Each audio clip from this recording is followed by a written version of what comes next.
Son expertos en triples saltos mortales y caen de pie. En cada elección sus volantines son de película, marcan un récord de asombro y desconcierto.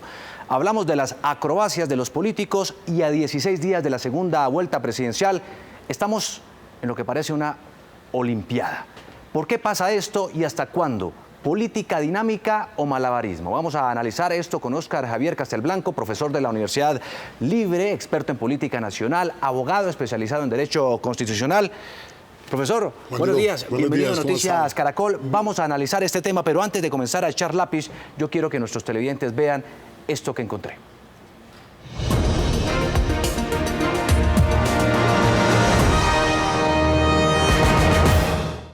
Pues por el que voté en la primera vuelta no pasó, entonces pues estoy inseguro en cuál de los dos voy a votar.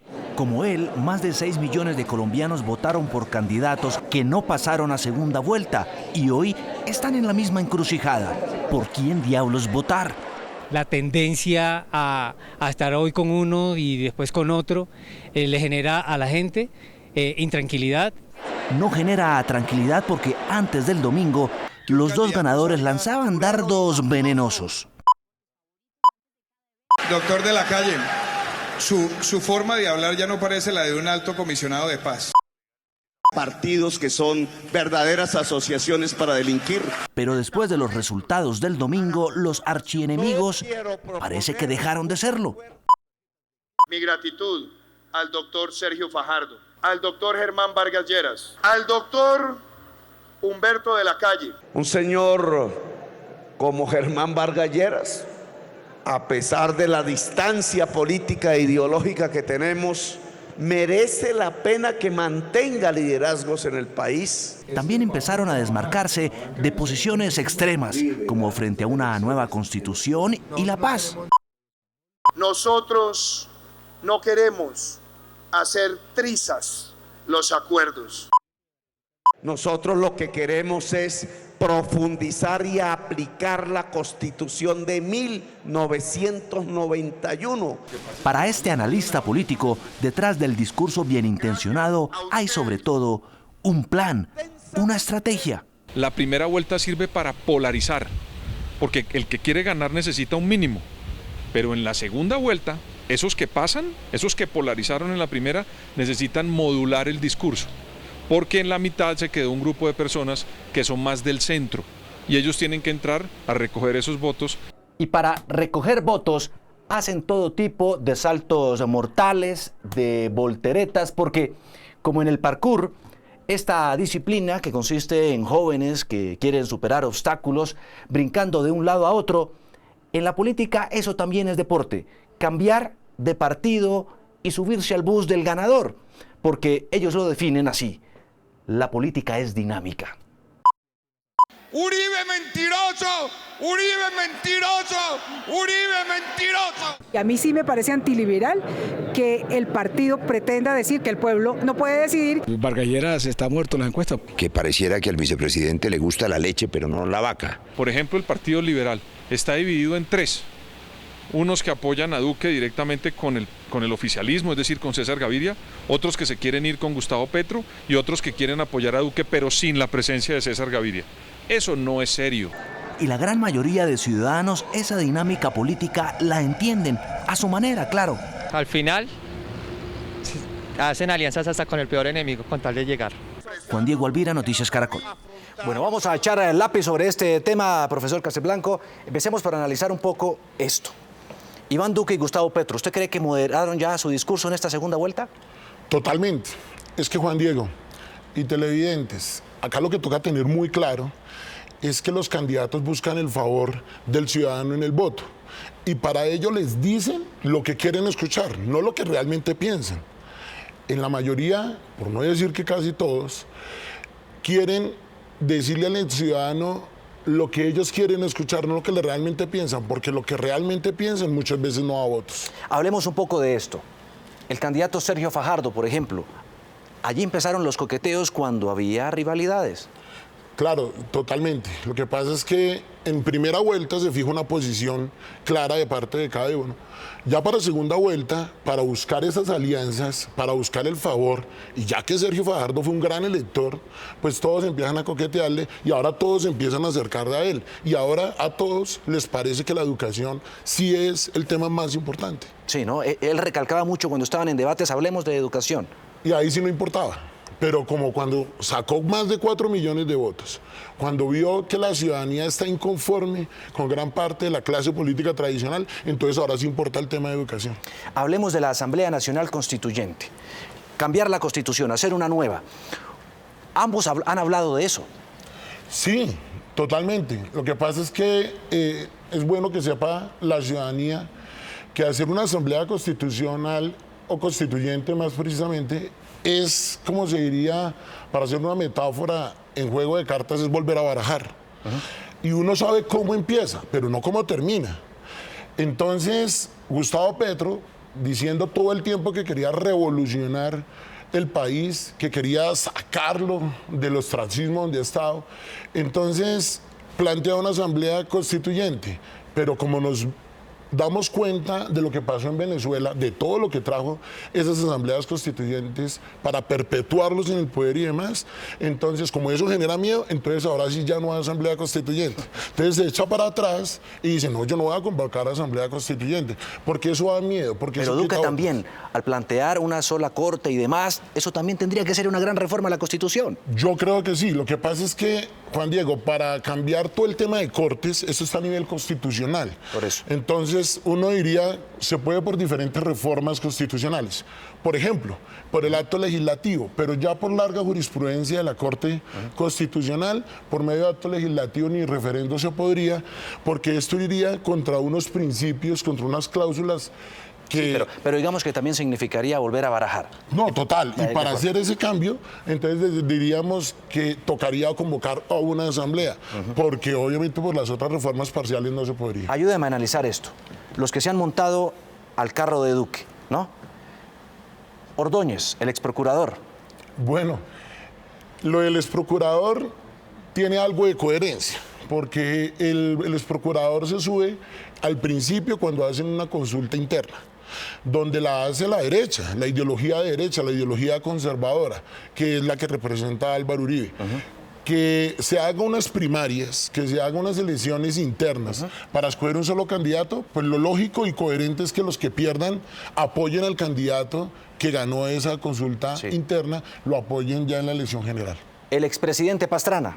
Bueno, el presidente Pastrana sí llama mucho la atención, porque es que ver uno hoy al expresidente Pastrana de la mano con el expresidente Álvaro Uribe, después de todo lo que se dijeron, después de que se trataron de delincuentes, después de que Pastrana salió a decir todo lo que decía Uribe, que era acerca del paramilitarismo, después de Uribe decirle que Pastrana regaló el país cuando lo entregó en el Caguán a las FARC.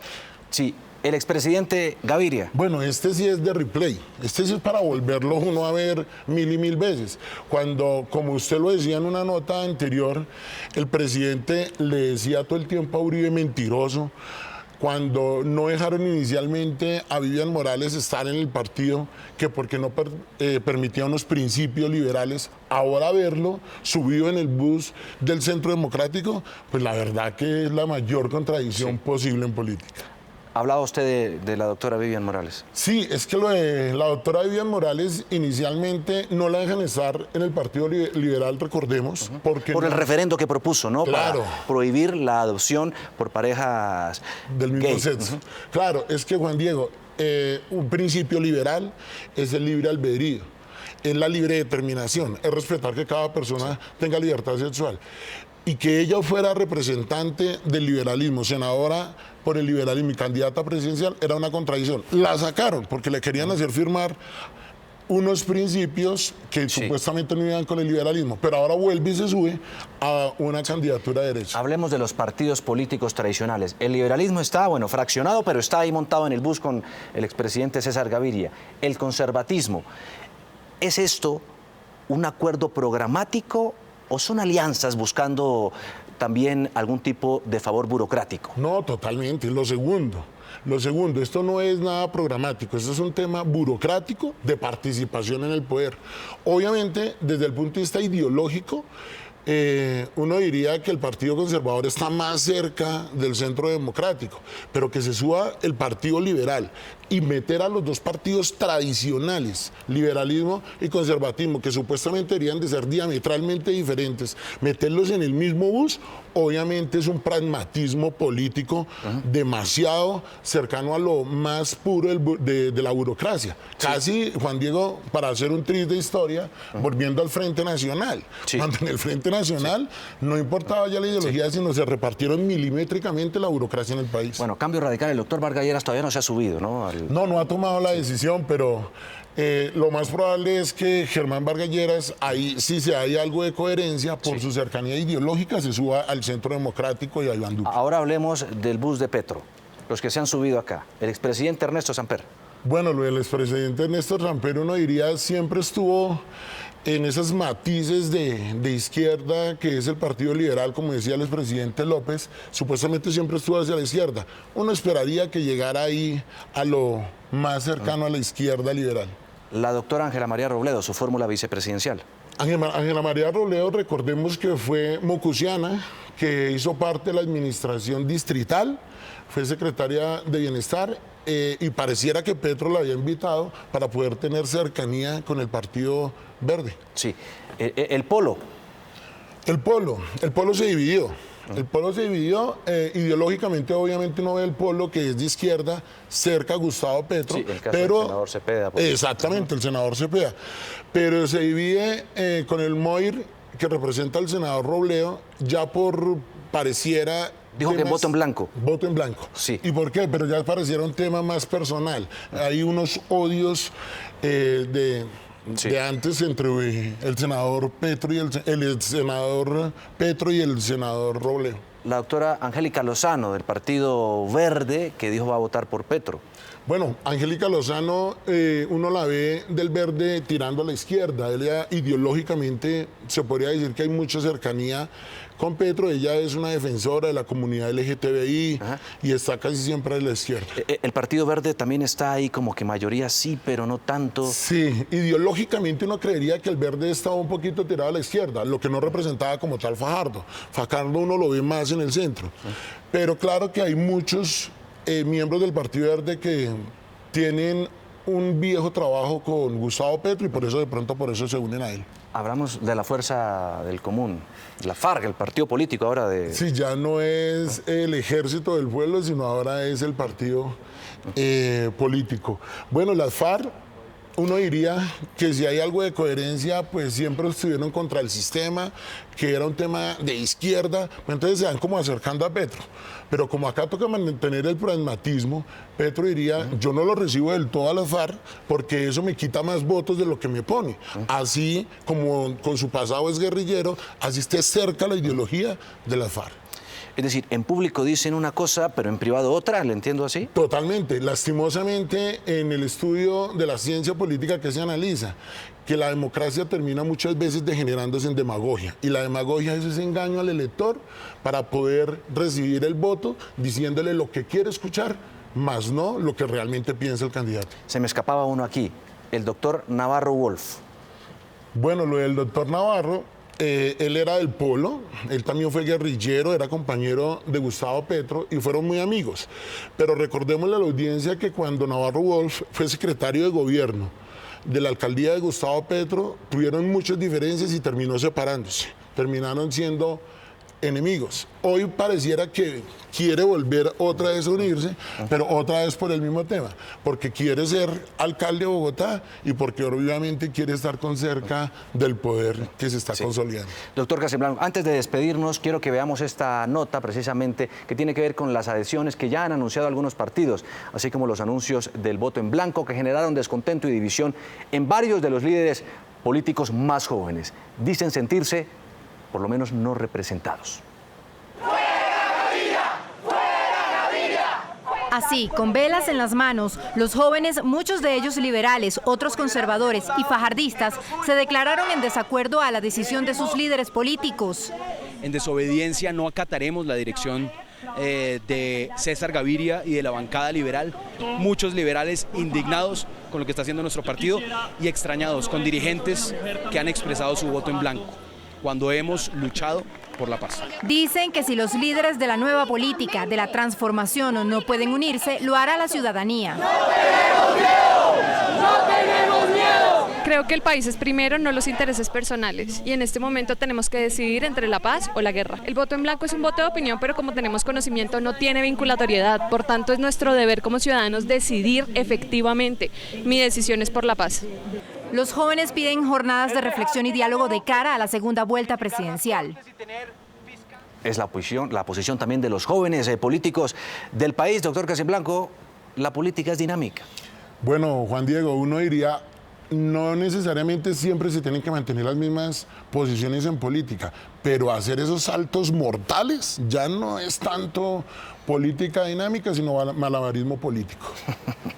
Profesor Casiblanco, muchísimas gracias por estar esta mañana echando lápiz aquí en el tablero Caracol, analizando este tema, por supuesto, que tanto tiene que ver con el futuro de Colombia.